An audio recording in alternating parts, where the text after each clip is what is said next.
bonsoir et bienvenue dans ce plateau, dans cette émission Perspective d'aujourd'hui, a le réel plaisir de recevoir pour une énième fois Monsieur Gabriel Mokia Mandembo. Il était, vous le savez, candidat président de la République, mais malheureusement, les circonstances ont fait que le peuple en a décidé autrement. Monsieur Mokia Mandembo est président national de MDECO, son parti politique. Et aujourd'hui, avec lui, nous allons parler de quelques sujets qui émaillent la vie nationale. Notamment, nous sommes le 1er mai, ce vendredi, nous allons en parler. La valeur du travail en République démocratique du Congo. Est-ce que le travail a encore sa valeur? Est-ce que le travailleur vit honnêtement de son travail? Nous allons parler également de l'arrestation de Nemwanda Ntemi. Vous avez suivi, les leaders de Bundu Diamayala a été arrêté parce que on l'accuse d'insurrection, on l'accuse de vouloir, du séparatisme, de ne pas vouloir les non-Congo dans les Bas-Congo, alors que sous Mobutu, nous avons entendu ce slogan, c'est devenu pratiquement un slogan, Tatabo Moko, Mamabo Moko, Ekolobo Moko. Alors lui ne voulait pas des non-originaires du bas du Congo central dans le Congo central. Nous allons parler également de Christian Ballard, ce journaliste français de I24 qui a prononcé des propos, je ne veux pas le reprendre ici, vous les avez suivis, pas très courtois, non pas seulement envers le président en exercice, monsieur Félix Antoine Tshisekedi, mais aussi à l'égard du président honoraire, monsieur Gabriel Mokia, va nous donner sa lecture. Enfin, si le temps nous le permet, nous allons parler de ce qui s'est passé dans notre Sénat, où la sénatrice Bijungoy a posé une question, franchement, sans déraper. Il y a eu prise de bec entre le président du Sénat, Alexis Tambwe-Mwamba, et la sénatrice Bijungoy. Monsieur Mokia, bonjour et bienvenue dans cette émission. Et avant de commencer notre émission, je voudrais m'acquitter d'un devoir de reconnaissance en votre personne, parce que moi, malade, vous avez dû voler à mon secours un temps soit peu pour me donner quelque chose qui m'aurait servi pour aller me faire soigner à l'étranger de tout cœur. En tout cas, je vous dis merci. Merci beaucoup. Alors, la première question, nous sommes le 1er mai aujourd'hui. Le travail a-t-il encore toute sa valeur en République démocratique du Congo? Merci, je remercie tous les téléspectateurs de votre chaîne et je dis bonne fête de travail aux agents de ma petite société, la Socopro, et ceux qui travaillent avec moi dans les partis politiques, parce que dans les partis politiques, on a des agents qui sont payés à la fin du mois. Je dis bonne fête de travail. Ça se passe dans la méditation. Hein? Merci. Le travail a encore une valeur dans ce pays? Je ne crois pas. Puisque en Europe et ailleurs, vous voyez un travailleur qui touche 3 000 euros, 2 000 euros, 1 500 euros. Mais en RDC, on touche 100 $, ou 70 ou 80 $. Voilà la différence. la France et tant d'autres pays n'ont pas de richesses comme notre Congo. Mais nous ne savons pas, nous sommes limités par l'intelligence pour pouvoir produire et payer correctement l'homme congolais avec les richesses que Dieu a mis à notre disposition. Mais ce que Dieu nous a donné, nous tous, c'est des bavardages, les injures faciles, les menaces, se faire voir que c'est toi. Mais quand je vois ton travail, comment tu le payes, c'est le jour et la nuit. C'est pourquoi je trouve que le travail n'a pas tellement de valeur. Les travailleurs américains avaient revendiqué parce qu'ils ne comprenaient pas comment, à la fin de la Seconde Guerre mondiale, ils ont trouvé que les paiements ici... C'était plus le russe. Alors, comme ça ne va pas, ils ont mis les troubles. Et ces troubles-là conduisent à ce qu'on puisse mettre cette journée-là à la disposition du monde entier, la journée de travail. Donc c'est pourquoi il y en a qui travaillent, qui sont épais, bien rémunérés, et il y en a qui travaillent comme ici en Afrique, ils sont dans les vaïka-vaïka. Donc je crois, je donne seulement la chance aux peuples africains que Dieu puisse donner l'intelligence à nos présidents de la République, beaucoup produire, peu de bavardage pour payer bien les Africains, que Dieu a donné beaucoup de richesses incommensurables. Très bien. Alors, il y a un autre problème ici dans la ville de Kinshasa.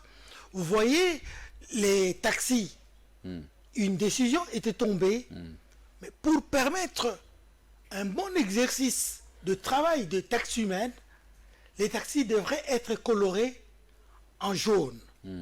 Mais aujourd'hui, le 1er mai 2020, il y a des taxis non colorés conformément à ce que les officiels ont pris comme décision, mais qui transportent les gens comme si la loi n'existait pas.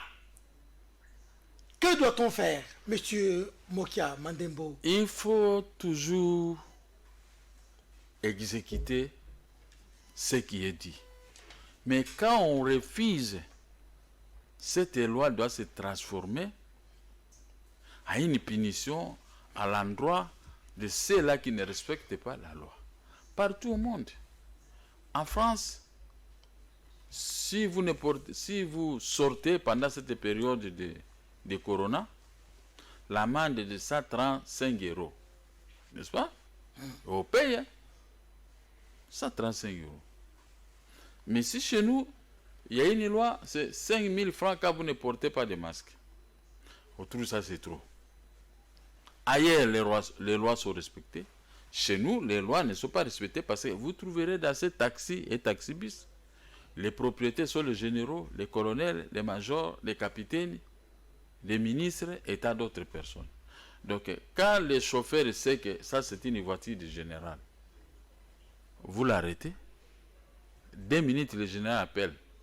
Je vais te chasser ou je vais te mettre en prison. Les policiers sont obligés de craindre.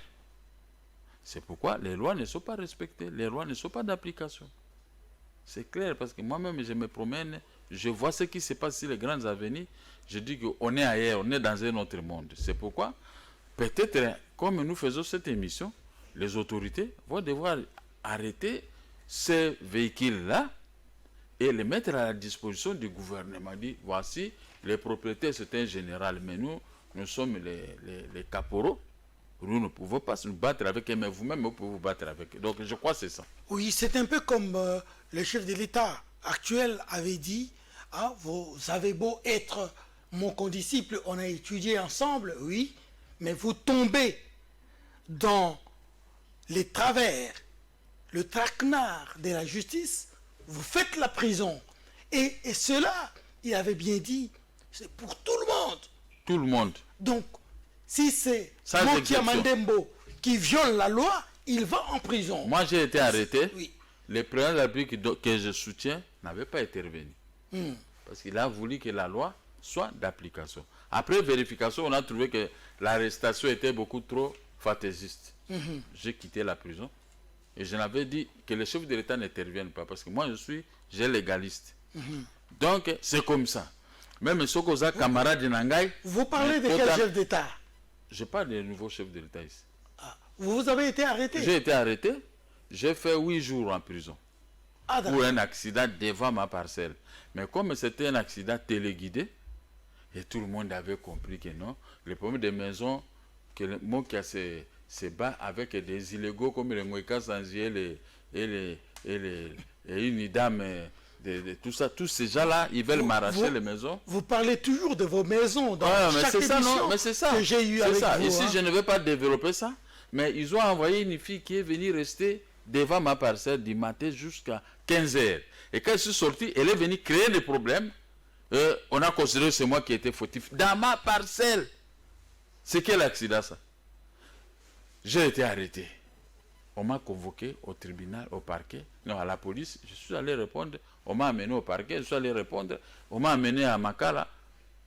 Les ministres ont été revenus. Il faut qu'ils puissent aller à Makala. On m'a amené à Makala. Mais après tout, c'était rien un accident de circulation. Vous m'amenez à Makala. Bon, j'ai respecté la loi. Vous voulez m'amener? Amenez-moi. Je n'ai pas été là-bas. Oh non. Pourquoi mamie, j'ai commencé à pleurer? Non, j'ai purgé les 8 jours et je suis sorti. Donc, c'est comme ça, la loi doit être d'application. Mais seulement, au Congo, ce n'est pas comme ça. Une application à 2 ou 3 vitesses. Moi, j'ai gagné devant les cours des tribunaux. Mais on ne quitte pas. Là, il n'y a pas de loi pour nous. Mais si c'est moi qui étais fautif, on allait exécuter. Voilà, on dit que j'étais fautif, on m'a amené à Makala. Mais j'ai les arrêts de la Cour suprême et de la Cour de cassation. Puisque les gens qui sont là, les Ngoïka Sanji, les Nemi Moulanja, qui est accompagné avec une dame italienne, hein, et tous les autres là, ils sont forts devant la loi, on ne peut pas exécuter. Oh, les lois sont exécutées au nom du président de la République. Mais comme nous ne sommes pas très forts, on obéit pour aller à prison. Mais ceux qui sont forts, voilà comment on roule avec des véhicules dont vous avez fait les constats. Très bien. Alors, nous allons parler dans cette même lancée des propos proférés par Christian Ballard, ce journaliste de I24 qui a maltraité les chefs de l'État Félix Antoine Tshisekedi Tshilombo, mais aussi les chefs de l'État honoraires Joseph Kabila, et il a été obligé, bien sûr, de revenir sur la même antenne pour présenter ses excuses. D'abord, comment vous avez reçu ce qu'il a dit des 2 chefs d'État? Il les a traités d'escrocs.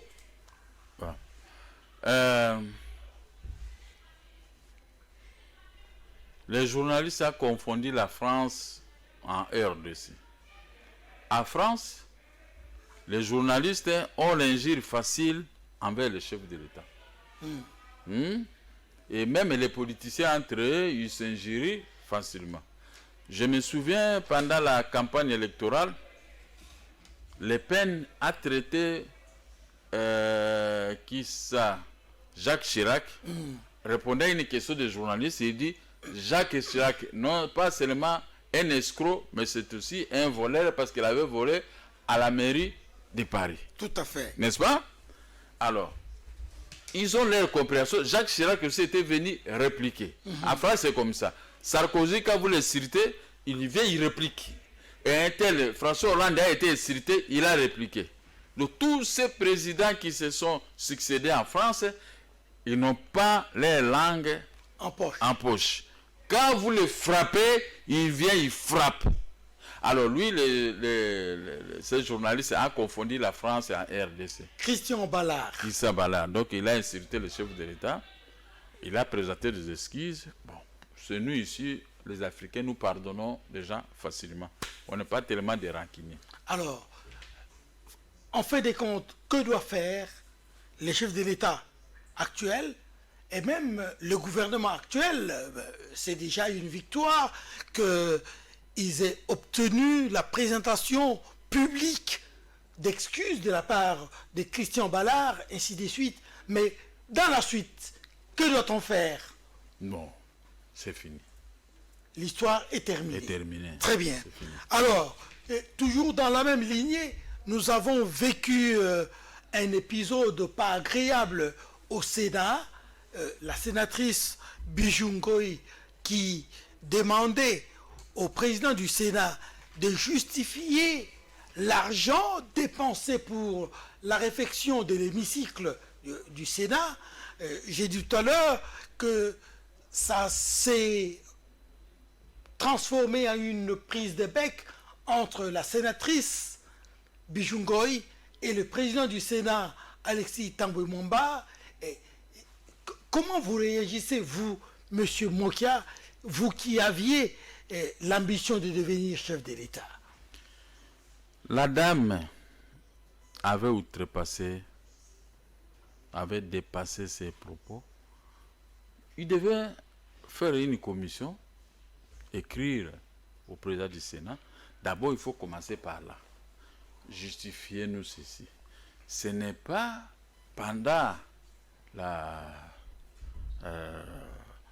pendant qu'ils étaient, je ne sais pas comment c'est, session ou quoi, elle ne pouvait pas humilier les présidents du Sénat de la sorte. Parce que vous êtes déjà chef. Quelqu'un qui se met du coup comme ça, devant tout le monde dit tiens, un voleur. Vous êtes son chef. Il faut un peu de respect.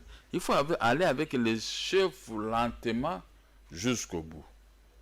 Oui, mais nous sommes en démocratie. Non. Et nous sommes dans un régime de transparence.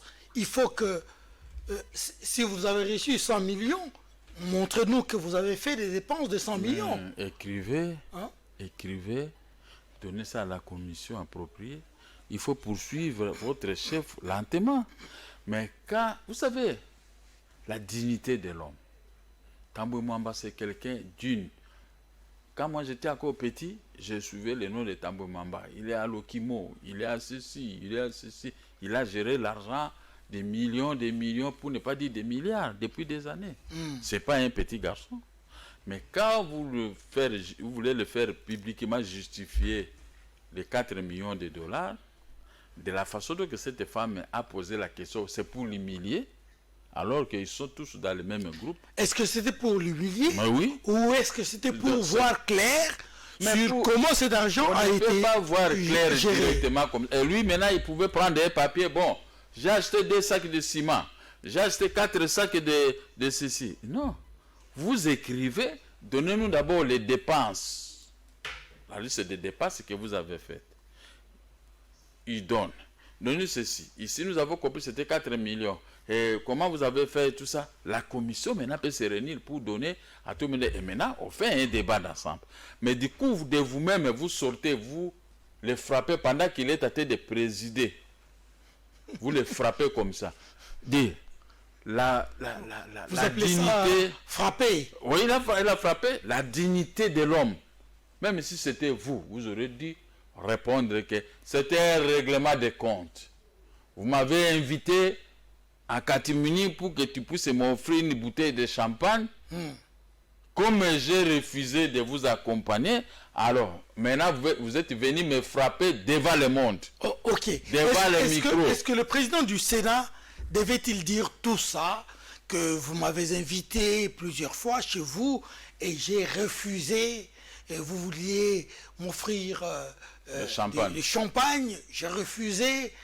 Est-ce que le président du Sénat devait réagir comme ça? Non. Et puis il a dit que j'ai présenté votre candidature, les membres du FCC ont considéré que vous n'aviez pas la dignité et la moralité pour devenir questeur du Sénat. C'est la colère de ceux qu'elle a voulu traiter les présidents comme des voleurs. C'est que le président du Sénat s'était mis en colère. Mais oui, parce que lui déjà a considéré cette dame comme si elle est en train de l'humilier.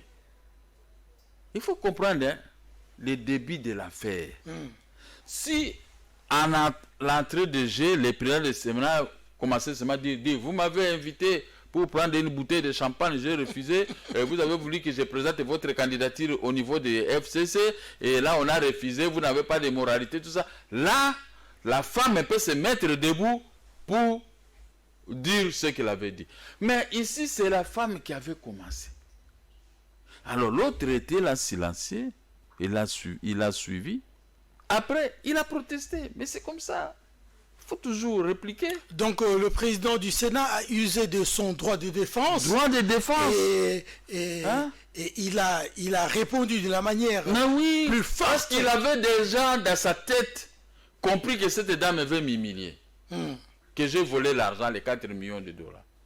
C'est ça l'aîné du problème, non? Et si, je dis bien si, on faisait l'enquête et on voyait que les 4 millions de dollars n'ont pas été tout utilisés pour la réfection de l'hémicycle. Mais c'était ça l'occasion de commencer d'abord à faire des enquêtes et présenter l'affaire ouvertement. Mais du coup, vous-même, vous sortez. Qui sont vos membres qui étaient là pour pouvoir faire ces enquêtes? Il n'y avait personne. Vous comprenez, Luc? C'est-à-dire quoi? Quand le président du Sénat a commencé à dire que vous m'avez invité pour prendre du champagne. Une champagne. Et puis il a voulu dit que la dame lui aurait dit que comme vous êtes au Sénat, nous devons faire du fric. Et donc alors lui il a compris qu'il veut lui amener ce que Tambwe Mwamba a toujours fait des affaires floues au Sénat. Où elle-même, elle a toujours fait des affaires floues. C'est comme ça Tambwe Mwamba. Et c'est pourquoi la dame n'a pas voulu laisser Tambwe Mwamba continuer. Quand il a parlé pour de champagne, il voulait maintenant faire sortir autre chose. La dame a compris. Il y a eu une explosion. Et Tambwe Mwamba s'est dit, la dame a commencé à parler, mais elle dit, bon, il faut la faire sortir. Elle a embrouillé, la carte. La dame est allée jusqu'à dire que le président du Sénat n'était pas digne d'être le président de cette institution-là. Ça, c'est la colère. Ça, c'est la colère. Je peux vous dire une chose. Tambwe Mwamba, c'était des élèves de Mobutu. Pendant la Deuxième République, quand un ministre de Mobutu t'invite à 10 heures, il faut faire un effort pour arriver à 10 heures moins 5. On vous annonce et vous recevez. Moi, Tambwe Mwamba m'a reçu 2 fois. Je n'imaginais pas qu'il était comme ça. Contrairement au ministre des gouvernements passés, même au ministre de ce gouvernement ici. Il vous invite à 10 heures pour te recevoir à 17 heures. Est-ce que vous avez été invité par le ministre de ce gouvernement et vous avez passé beaucoup de temps en train d'attendre? J'ai été invité par le ministre des Finances à 9 heures. Je suis resté jusqu'à 17 heures et il est sorti, il dit que le Premier ministre l'a appelé. Il n'a pas tenu compte du tas que moi j'ai réalisé. Je suis un homme politique. Je suis un ancien candidat président de la République. Tu m'invites toi-même au couloir, viens en Gamon, c'est ça qu'il a dit. Demain, venez à 9 heures. Moi, je te prends en considération. Moi, je suis produit de la Deuxième République. J'ai fréquenté beaucoup de gens pendant la Deuxième République.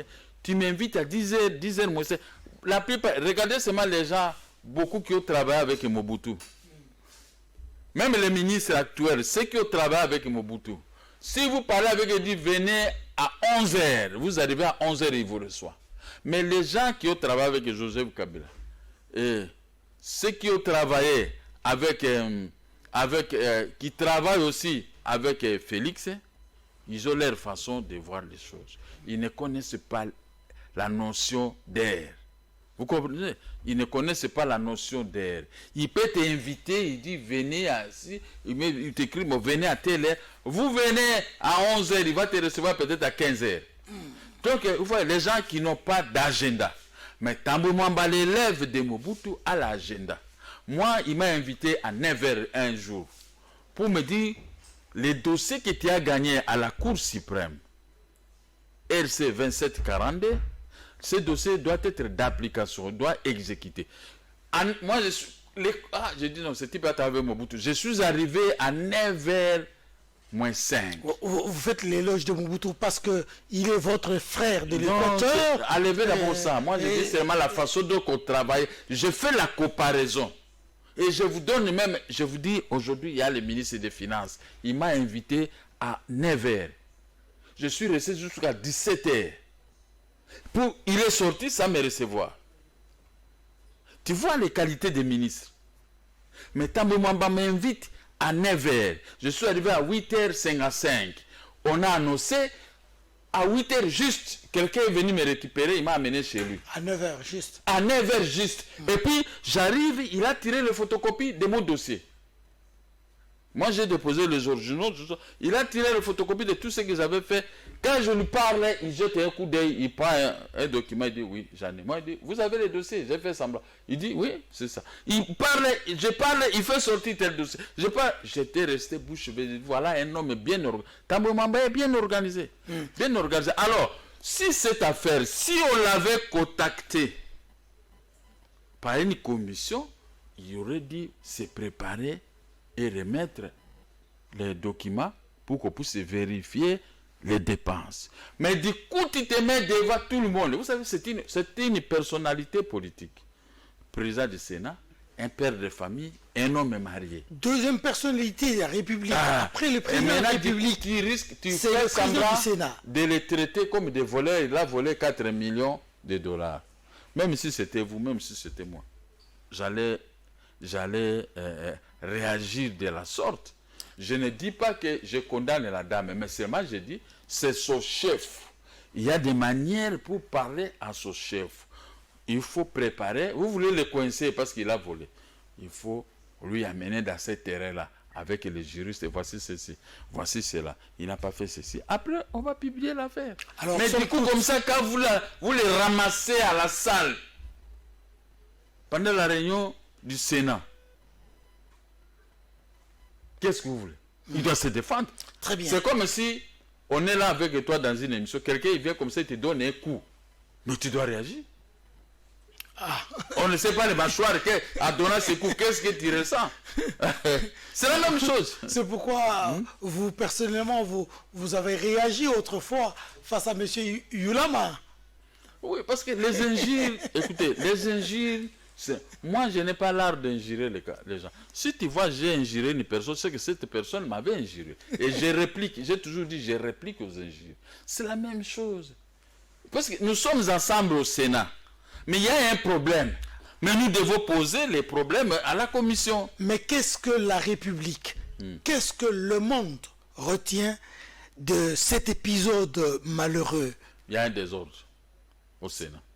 C'est un pays... Des désordres. Des désordres. Qu'est-ce qu'on peut retenir de nos juges? Les désordres. Devant l'argent, ils sont facés. Surtout les juges des conseils d'État.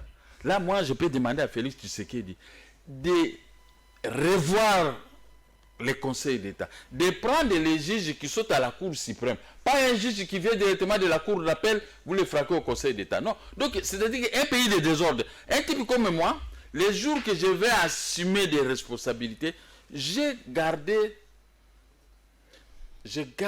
les éléments. Un jour, je vais juger les gens. Même juge ou magistrat. Voici tel dossier, ce que vous avez fait. Vous avez touché l'argent. Voici ce que vous avez fait. Vous avez rendu une mauvaise décision comme ça. Pourquoi? Bon, je vous dis une chose. Un jour, je vous ai dit ici que la justice congolaise au niveau des tribunaux de grande instance est songambélisée. Songambel qui était le juge. Mais aujourd'hui, où en sommes-nous? Il est suspendu parce que songambélisé, toujours l'argent, la corruption, cet homme. Nous avons acheté les maisons au niveau des tribunaux de grande instance. Ce sont les cours des tribunaux qui ont vendu les maisons. Les magistrats et juges nous ont vendu les maisons en 1996. Quand on fait une vente publique, la vente publique est régie par une loi spéciale avec 22 articles. Or, dans ces articles, il y a l'article mère, l'article 20 de l'ordonnance de 12 novembre 1886. Alors, la banque est allée nous accuser pour nous arracher, la banque a perdu. L'AFDEL est entrée, la banque avait les lieutenants de Katangé, ils sont allés voir un Katangé ministre, ils ont dit faites l'appel, on a fait l'appel, on a menacé les magistrats. D'abord on a révoqué 315 magistrats et les magistrats qui étaient là, oui, perdent, comme ils ont reçu les instructions, on nous a déboutés. Nous avons acté cassation, n'est-ce pas? Bon, le premier président de la Cour suprême de justice a écrit une lettre que quand quelqu'un achète une maison à la vente publique, ce type-là, il ne peut pas aller faire un procès pour déguerpir. Il y a seulement, il doit se référer à l'ordonnance, il doit signer une ordonnance pour demander, solliciter les procureurs expulser ces gens. Mais les juges sont gambérisés là. On lui apporte 20 millions de dollars, 40 000 dollars et tout ça. Il lui répond que va faire un procès parce qu'il y a d'autres personnes aussi qui étaient venues acheter les mêmes maisons. Vous me comprenez? Mais ces gens ne peuvent pas acheter une maison qui est en litige devant les cours des tribunaux, surtout la Cour suprême. Et nous avons gagné. Maintenant, nous voulons rentrer dans nos maisons. On trouve Ngoïka Sanji, on trouve le gouverneur de la Banque centrale, on trouve une dame là-bas italienne. Je dis quitter dans nos maisons. Non, mais Songambele cherche une ordonnance pour le couvrir. Je dis qu'un homme songambérisé comme ça, il finira mal. Voilà, aujourd'hui on vient de le suspendre. Je termine.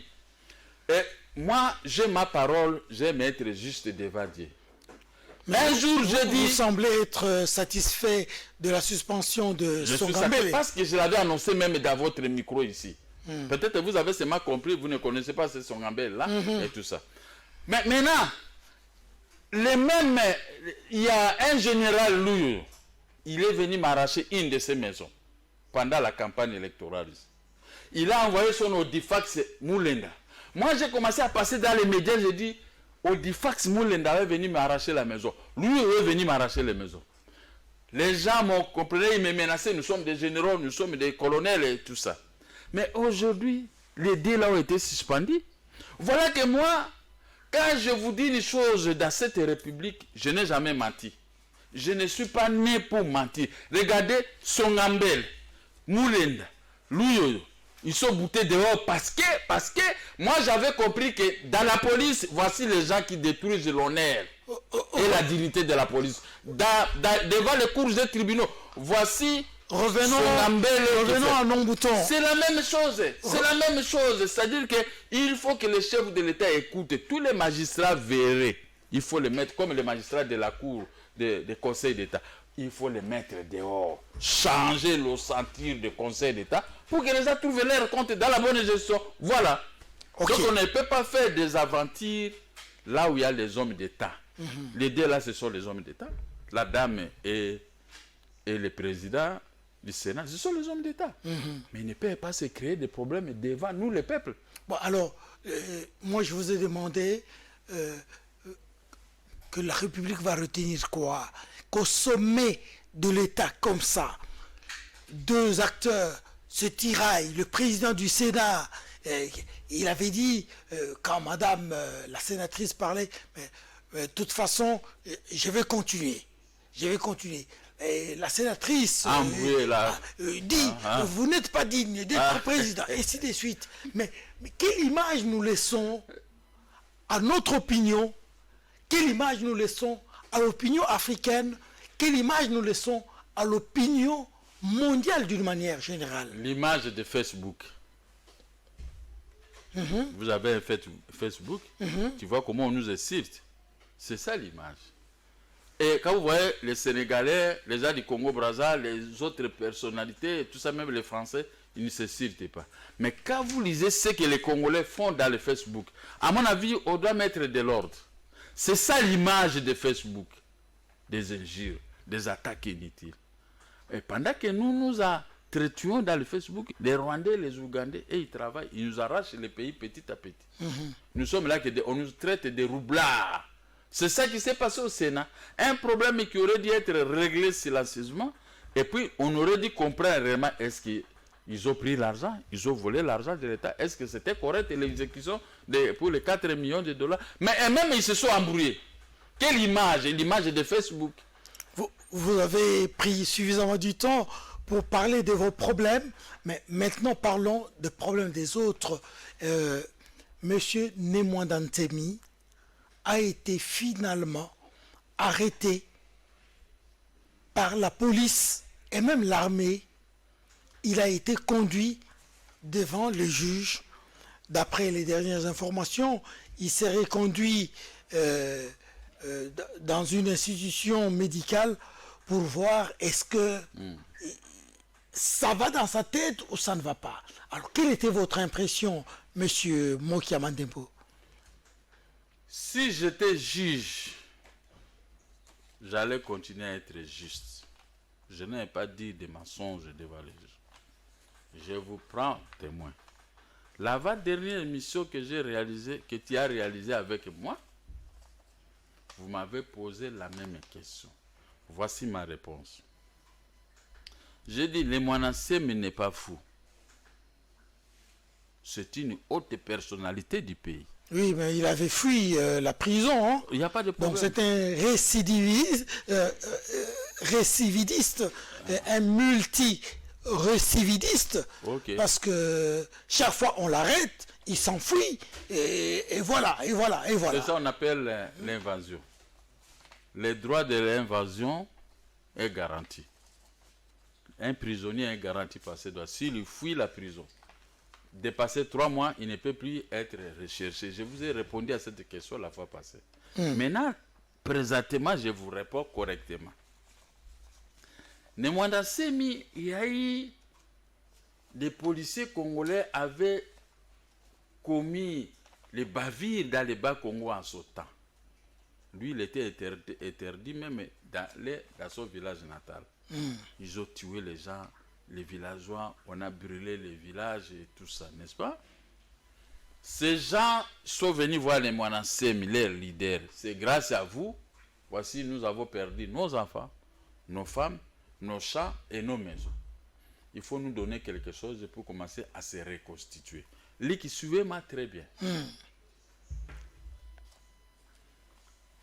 Heureusement pour eux, lors d'une négociation qui aurait dû se tenir ici,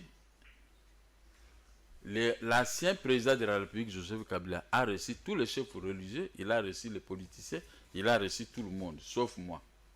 Je n'avais pas eu l'intention d'aller là-bas. Mais il a reçu les Mwanasemi avec son petit groupe. Je crois que vous pouvez avoir les images chez vous. Les Mwanasemi a posé la question. Vos policiers ont tué chez moi, ont détruit ma maison, ils m'ont encerclé.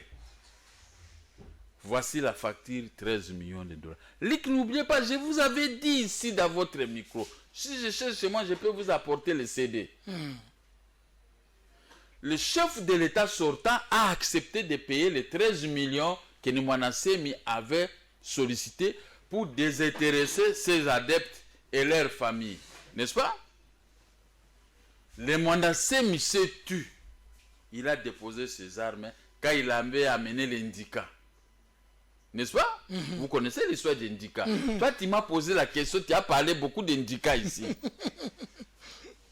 Maintenant, le Mwanasemi a commencé à entendre. Une année, 2 ans.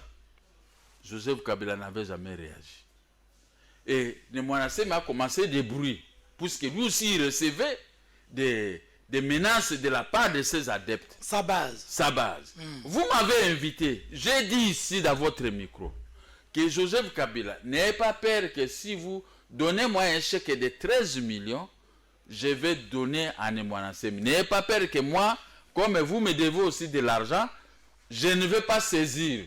Je vais pas, parce que moi, si je saisis le chèque de Mwanasemi, là, tous les maquets, ça et les Mwanasemi vont s'abattre sur moi.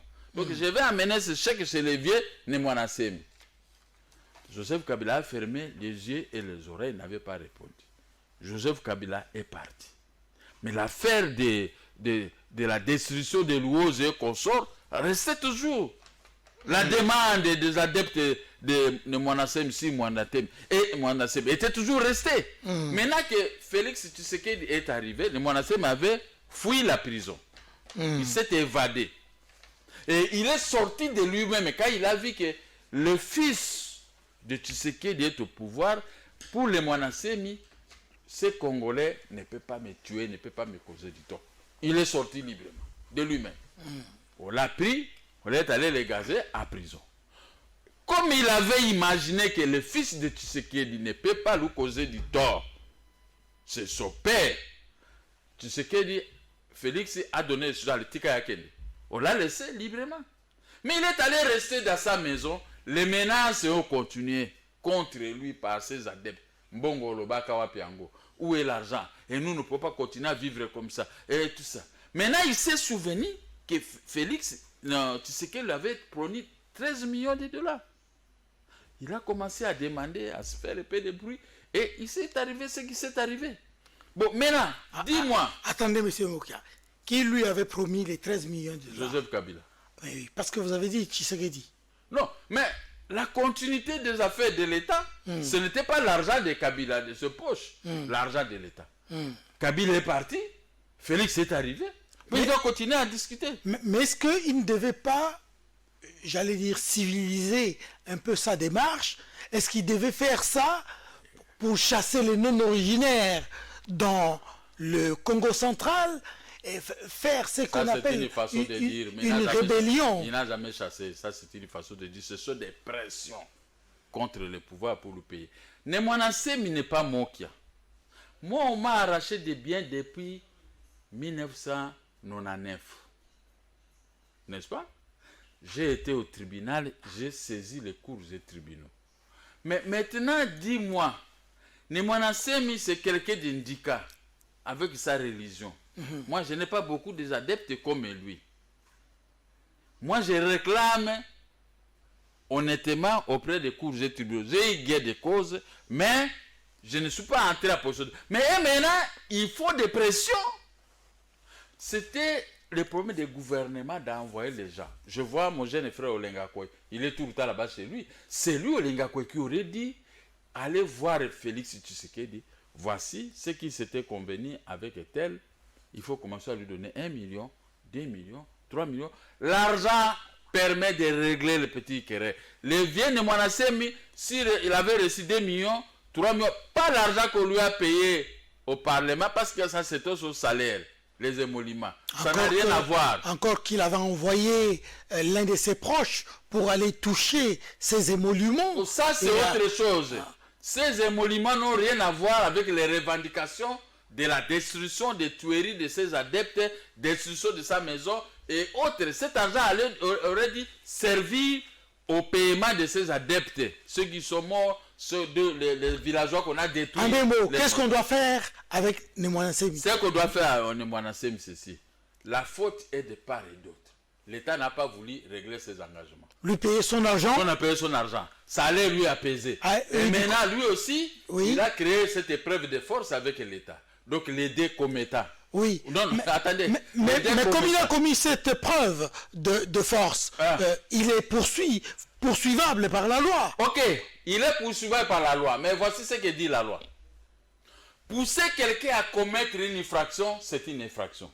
L'État congolais a poussé Nemwanasemi à commettre une infraction. Donc, c'est quelqu'un qui est facilement libérable. On doit le libérer parce que on l'a poussé à commettre l'infraction. Je ne suis pas son avocat. Si j'étais son avocat, c'est comme ça que moi j'aurais dit plaider sa cause. C'est l'État congolais. Quand vous regardez les livres de droit, si on vous pousse à faire le mal... Moi je te pousse à taper quelqu'un. Vous faites le mal? Qui? Si on vous pousse à faire le mal, vous faites le mal? Ah, mais vous m'avez poussé. Et vous faites le mal? Vous m'avez donné un coup. Moi je réplique avec un coup, tu tombes ou tu meurs. Mais vous êtes fautif. On appelle ça légitime défense. Non, je suis fautif. Mais oui, mais il y a légitime défense. Comme il y a légitime défense, on me libère. Librement, je dois partir. Très bien. N'est-ce pas? Alors, donc, Nemwanasemi, il a utilisé que légitime défense là où l'État l'a poussé à commettre des bavures. Donc, l'État est fautif dans cette affaire. L'État doit commencer dès aujourd'hui à payer 2 millions, 3 millions à Nemwanasemi jusqu'à mettre fin à ces litiges. Très bien. Alors, que doit-on faire de l'affaire Vital Kamerhe? Bon. En 2 mots, rapidement. Moi, Félix, Vital, nous sommes tous des caches.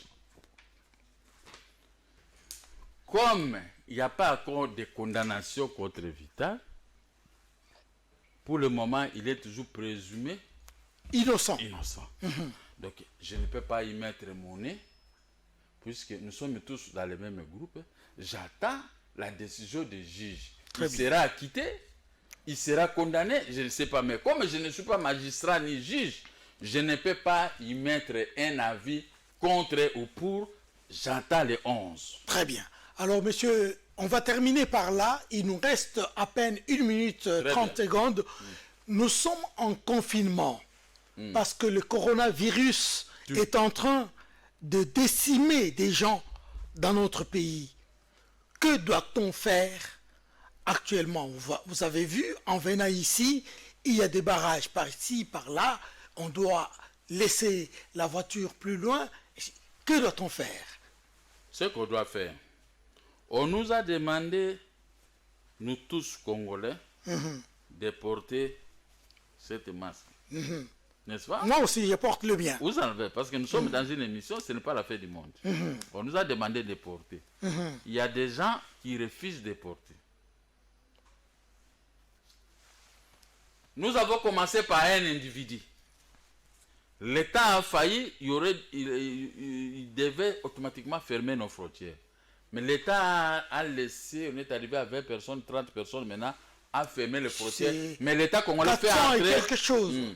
L'État congolais fait maintenant entrer les gens qui viennent de la France par les avions cargo.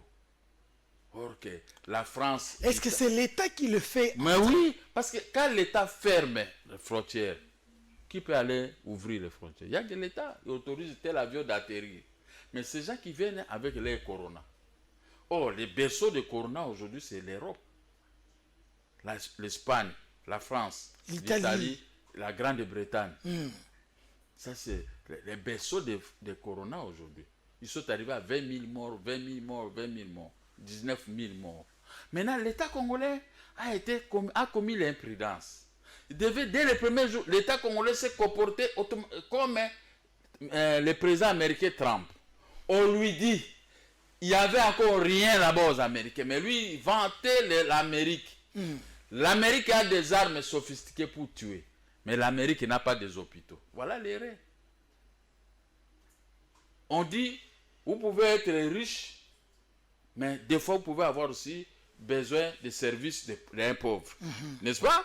Mais lui, il a négligé, il est maintenant à 50 et quelques mille morts aux États-Unis, puisqu'il s'est attêté. L'État congolais, maintenant, à partir d'une personne qui était contaminée, il aurait dû prendre les décisions, bloquer tout, tester tout le monde, commencer à vérifier. On ne devrait pas dire arriver jusqu'à 500 comme on parle aujourd'hui. Maintenant, imaginez-vous, je termine là.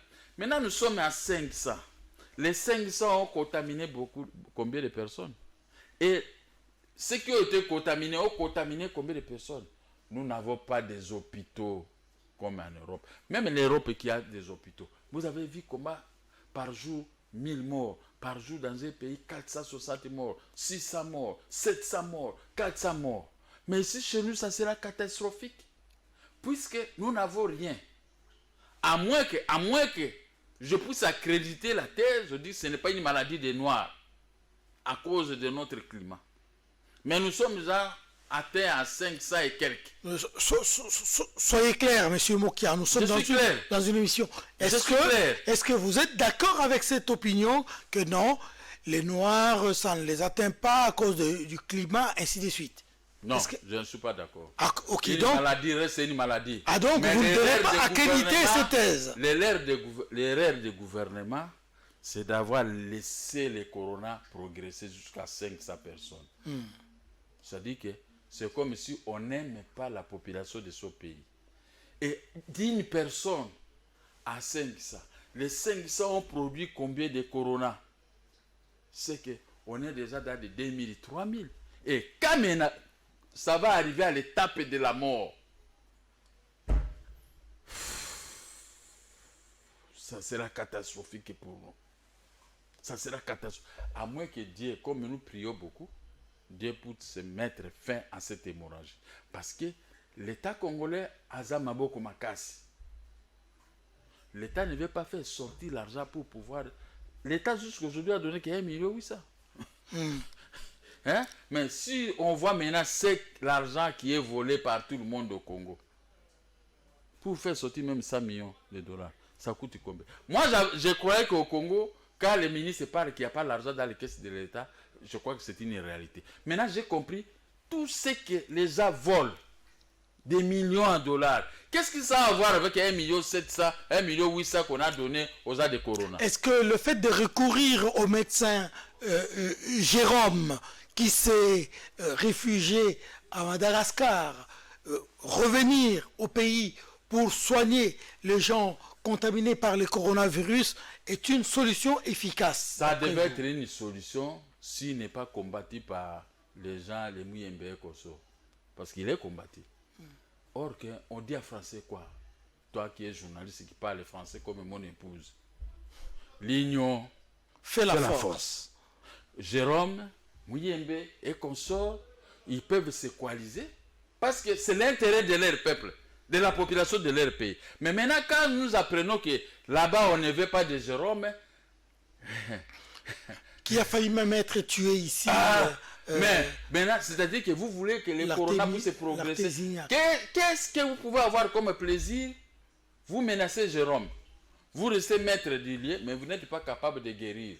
Maintenant, on était à 500, on arrive à 10 000, 15 000, 20 000. Qu'est-ce que vous avez gagné quand on va commencer à compter le nombre de morts? C'est-à-dire, l'amour du procès doit primer. Et que les gouvernements doivent avoir ce cœur de payer les gens l'argent au lieu de se comporter comme des ministres qui gèrent mal les caisses de l'État. Je vous remercie de tout cœur, monsieur. C'est moi qui vous remercie. Gabriel Mokia Mandembo. Ouais. Ça a toujours été un réel plaisir de vous avoir sur ce plateau. Merci. Je vous promets, comme je l'ai promis à d'autres qui vous ont précédé ici, Merci. que nous allons toujours recourir à vous pour que vous puissiez revenir très prochainement. Merci. Je vous réitère une fois de plus mes remerciements les plus cordiaux pour les gestes que vous avez posés à notre faveur. Merci. Pendant que nous étions malades. Merci beaucoup et à la prochaine occasion. Mais quand la main droite donne, la main gauche ne peut pas être informée. Il n'y a pas de problème. Ça, je l'ai fait en tant que personne et je suis reconnaissant par rapport à ce que vous avez fait. Merci. Je vous remercie de tout cœur. Très bien. Et à vous, très chers téléspectateurs, téléspectatrices, merci et à très bientôt. Demain, ça sera la rediffusion à partir de 8 heures, j'espère bien. Et au plaisir de nous revoir très prochainement. Merci. Au revoir.